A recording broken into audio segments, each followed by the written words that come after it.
Après avoir parlé de la place du tuteur et la signification que cela prend dans un acte, ce qu'on appelle un acte de mariage, nous voulons parler aujourd'hui d'un autre pilier dans l'acte de mariage qui est ce qu'on appelle la dot.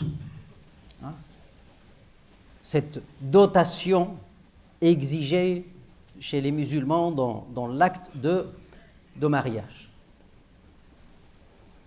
Il est une obligation dans un acte de mariage, dans cette relation qui lie la femme à l'homme. Donc la dot, c'est ce que le mari ou l'époux donne, ou cette promesse derrière laquelle il y a un don qui fait à son épouse ou à sa future épouse.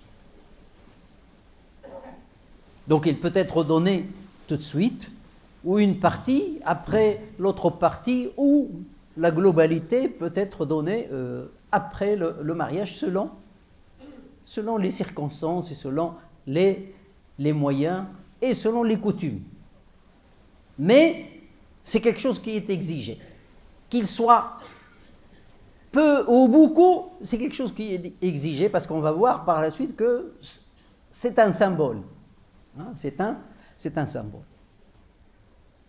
Il est dit dans le Coran, dans la sourate, le chapitre des femmes, An-Nisa, est donné aux épouses, wa atun nisa, est donné aux épouses leur mahr, leur dot. Là, on comprend que c'est les hommes qui donnent et pas l'inverse, parce qu'il y a d'autres traditions ici qui existent à travers le monde entier. Et jusqu'au 18e et 17e, 18e et même au 19e siècle, il y avait ce qu'on appelait le douar que la femme donnait ici en Europe. C'est elle qui donne, hein, soit en meubles, soit en... Mais on comprend dans l'islam que c'est l'homme qui doit donner et pas la femme. Et donner aux épouses leur mahr, de bonne grâce. De bonne grâce. Si de bon gré, les épouses, les femmes, elles vous abandonnent une part ou quelque chose de ce que vous avez donné, disposez-en alors à votre aise et de bon cœur.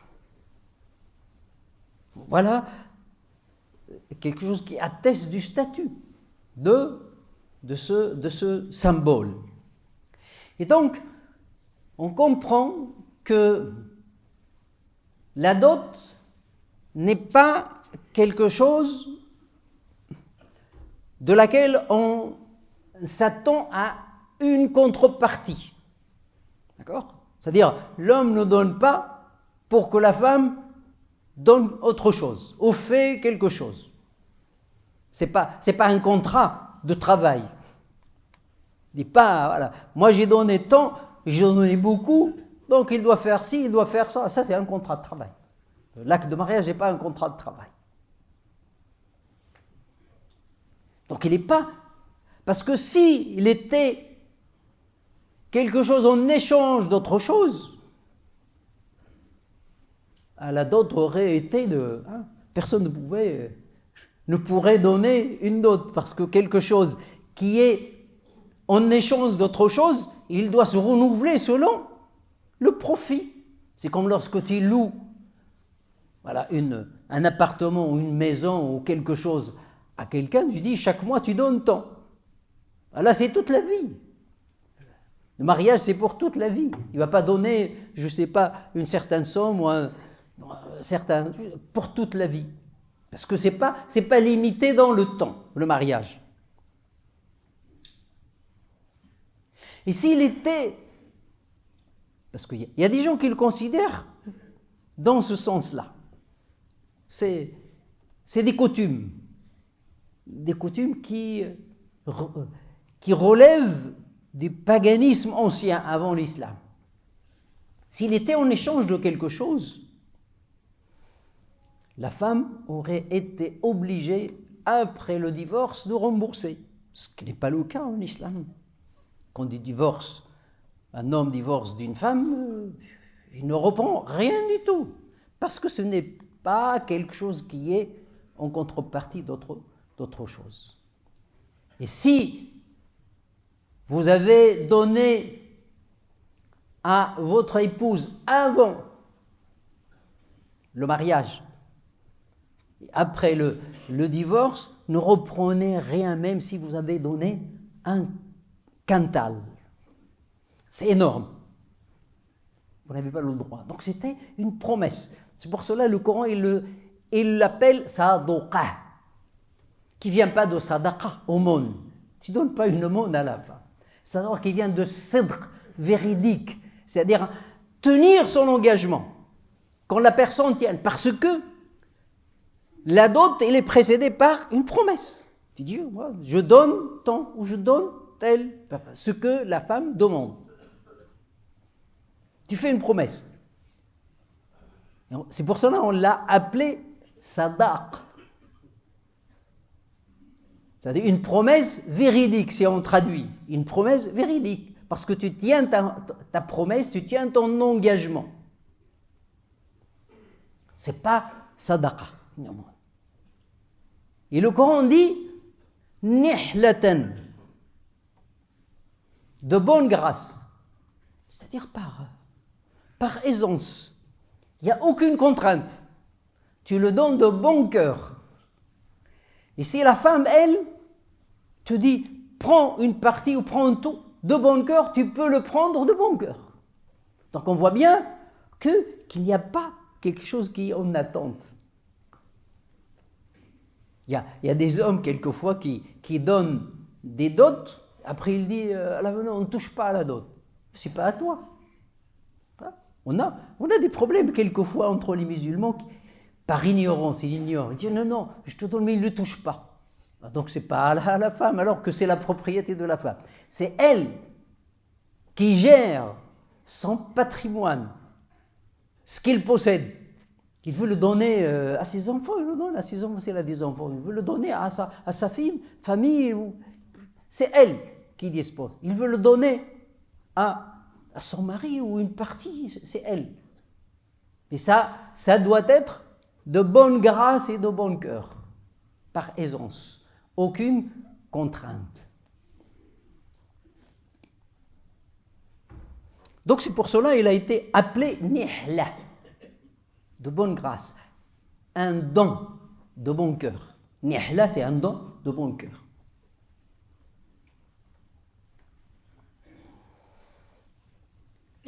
Par pure libéralité, par pure générosité, karamatan. Il s'agit ici de donner une certaine dignité à la femme, cette dignité qui était offensée avant l'islam. Parce qu'il s'agit ici, si on remet ce verset où la dot est citée, il vient juste après une autre injonction coranique qui dit « Vous devez rendre aux orphelins leurs droits ». C'est-à-dire les orphelins, quand ils perdent une fille ou un garçon, quand il perd ses parents, il est adopté par quelqu'un d'autre. Donc il le prend en charge, mais il prend en même temps son héritage. Et il doit donc subvenir à ses besoins à travers ce qu'il a hérité. Mais quelquefois, il consomme plus que... ou il le consomme avant que l'orphelin arrive à la majorité. Il dit non, donnez-leur leur argent. Et après, il dit, et donnez aux épouses, donnez aux femmes la dot. Il y avait deux catégories qui étaient lésées dans la période pré-islamique. L'orphelin ou l'orpheline et la femme quand elle... Parce qu'il y avait une tradition chez certains Arabes, c'est que ils mariaient leur fille, mais c'était ça semblait plus à de la transaction.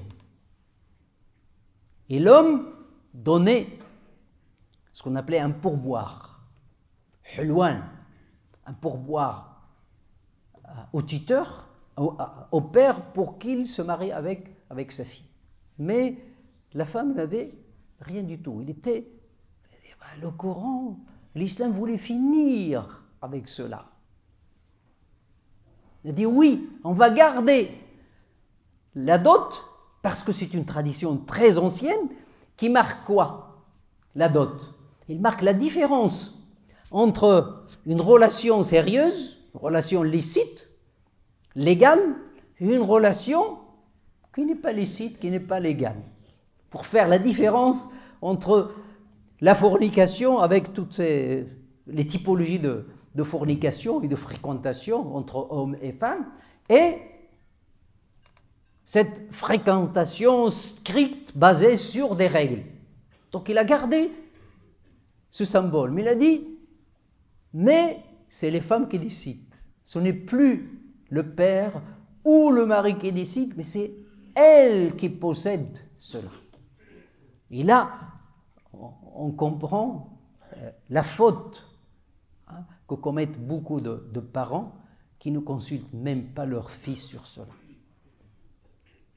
La transaction, la fille n'est au courant de rien du tout. La femme n'est au courant de rien du tout. La transaction se passe dans un autre espace. Tu me donnes tant et voilà. Et tu prends ma fille, je te donne ma fille. Mais ce n'est pas ton droit, ça. Celui qui fait ça sans consulter sa fille, il consomme quelque chose qui n'est pas licite. La femme doit être d'accord parce que c'est son droit, ce n'est pas le droit de son tuteur.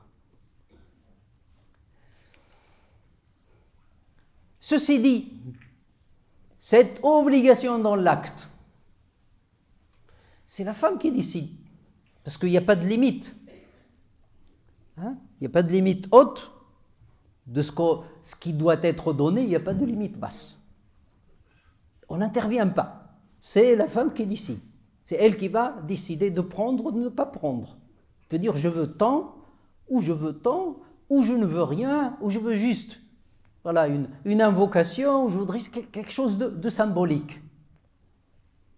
Alors, il n'a pas limité ces choses-là. En cas de conflit, ça c'est autre chose. On va voir la qualité de la femme, etc., parce que la femme, elle a des dons, elle va avoir des qualités. Peut-être une femme instruite, une femme qui est belle, elle est intelligente, elle a une bonne conduite, etc., etc.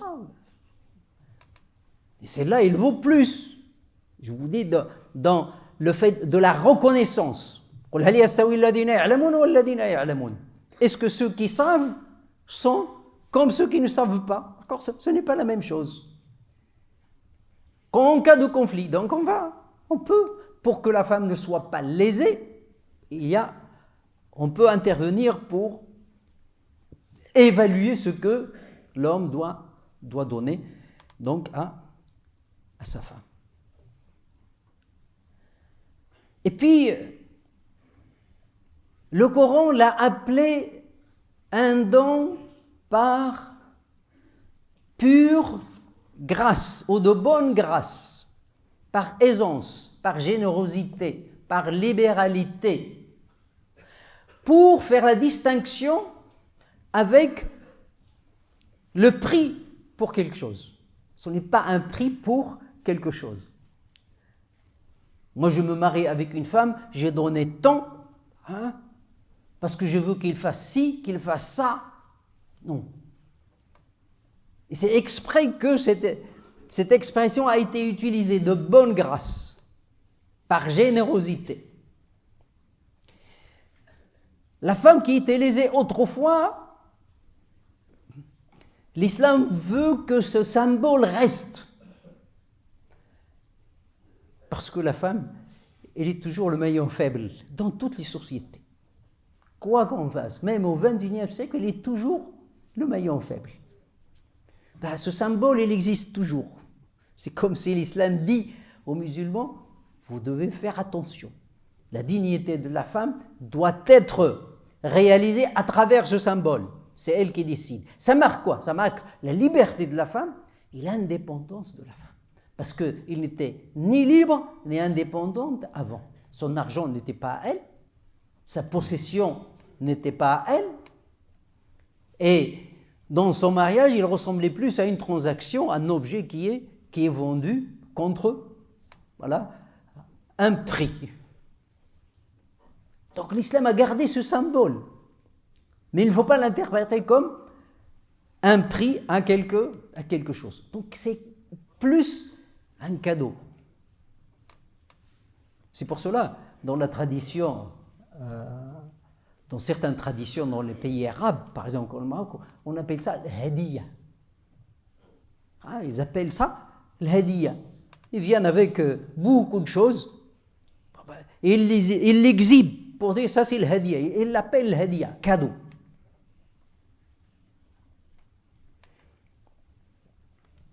Parce que ce contrat entre l'homme et la femme dans le mariage, il transcende l'intérêt pécuniaire immédiat. Il est construit sur la paix, la miséricorde, la compassion. Ce n'est pas des choses qui se vendent. Ça se relève de l'état de la conscience, de l'état du cœur. Donc ce n'est pas quelque chose qu'on peut mettre en vente. La question de la cohabitation dans la paix et ce qui est convenable, le mu'ashara bil ma'rouf, ça n'a pas de prix. Ça génère une famille, ça génère des enfants, ça n'a pas de prix. On ne peut pas vendre ça. On ne peut pas le mettre en vente. Et c'est pour cela les savants malikites ont une expression pour faire cette distinction, pour que les gens ne confondent pas entre l'acte de mariage et l'acte de transaction, de vente. Il y a certaines caractéristiques qui ressemblent à l'acte de vente par obligation, parce qu'on doit garantir les droits.